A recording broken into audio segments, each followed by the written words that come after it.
Before we begin, I wanted to offer a content warning. This episode discusses childhood trauma, abuse, grief, anxiety, shame, and healing. Please take care of yourself while listening. Pause if you need to. Come back later if you need to. Your well-being matters. A few days ago, I found myself crying. Not because I remembered something new, not because something terrible had happened, but because I was overwhelmed by a realization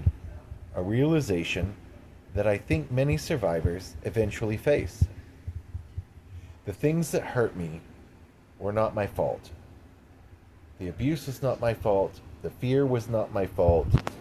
The shame was not my fault.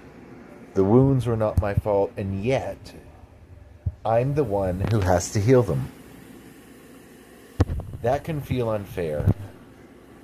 It can feel like overwhelming heartbreak. It can feel exhausting. And today, I want to talk about what I've started calling living forward after harm. Welcome to Out of Freeze. I'm Christopher Allcorn. And this episode is about what happens after survival. I'm not going to spend this episode describing every detail of what happened to me. That's not the point. The point is this. As a child, I experienced abuse. From people who should have protected me, people who were older, people who had power, people who should have known better.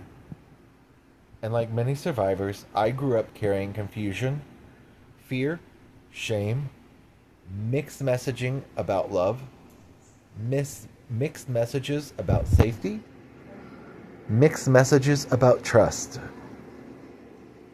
When you're a child, you don't have the ability to understand those experiences the way adults do. You only know that something feels wrong.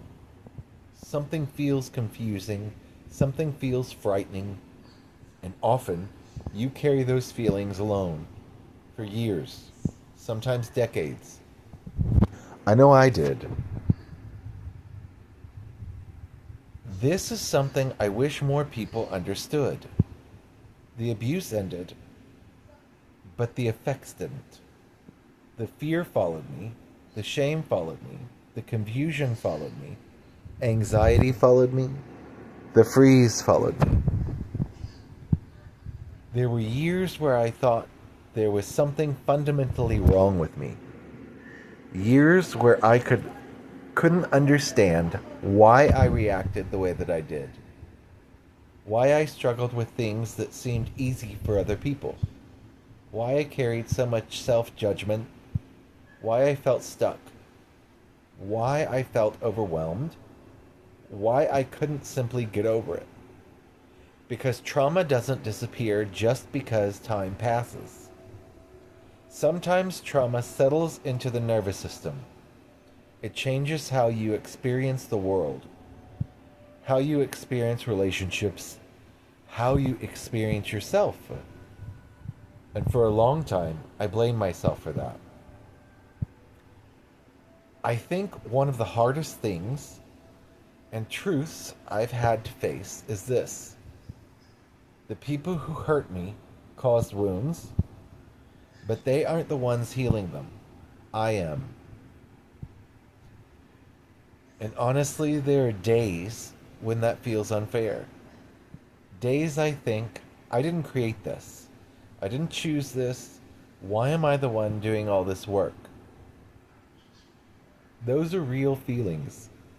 And I think many survivors have them.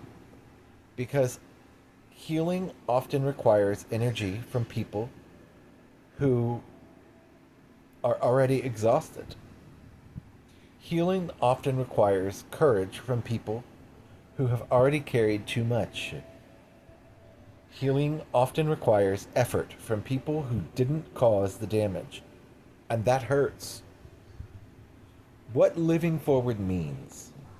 For a long time, I thought healing meant reaching a place where the past no longer affected me. Now I don't think that that's what healing is. I think healing is learning how to live forward. Living forward doesn't mean pretending it never happened. It doesn't mean denying the pain. It doesn't mean forcing forgiveness. It doesn't mean becoming positive all the time.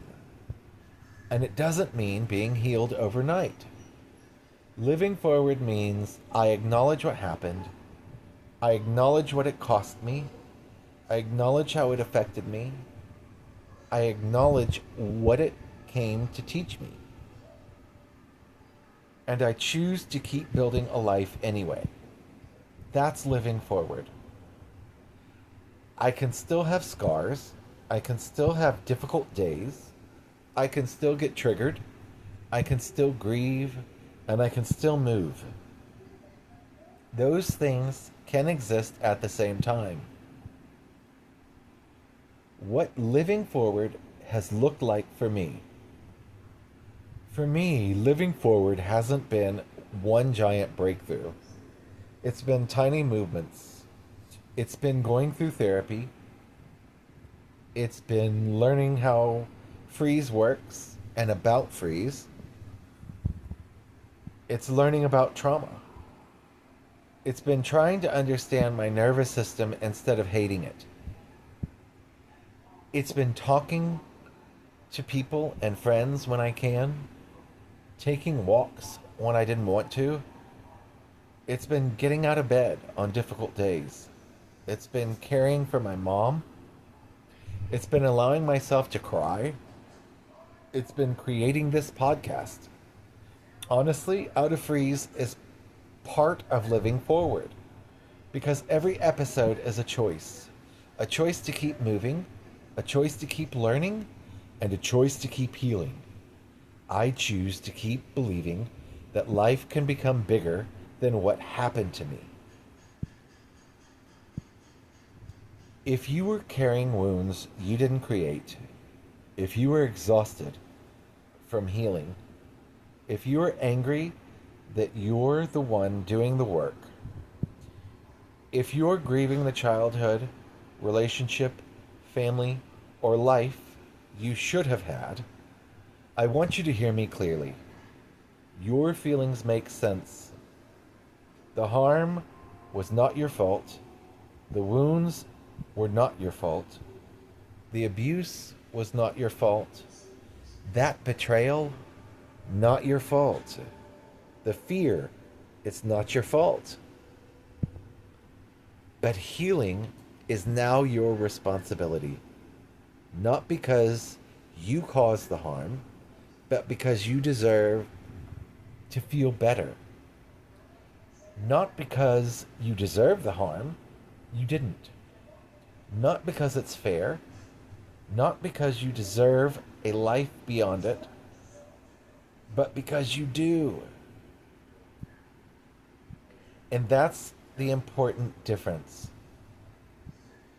I don't know if there will ever be a day when the past disappears completely. Maybe that's not the goal. Maybe the goal is something simpler. Maybe the goal is learning how to carry the story without letting it carry you.